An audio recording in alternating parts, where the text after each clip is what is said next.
Padahal tayar ni semua makan dalam. Itu yang aku tak puas hati. Pakailah apa tayar pun sama je. Dia tetap makan dalam, dia tetap makan tak rata. Biasa masalah yang macam ni, absorber mesti punca. Inilah punca masalah semua ni. Tengok yang belakang ni.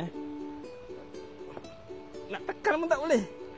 Tak boleh nak tekan ni. Dia dah keras dah ni, dah jam lah. Mengah aku nekan. Kalau yang belakang ni tadi kejung, yang depan ni dah lebih sangat pula. Lembut satu hal. Lepas tu siap ada bunyi. Kejap, aku lekatkan mic ni kat sini. Dengar bunyi ni masuk ke tak?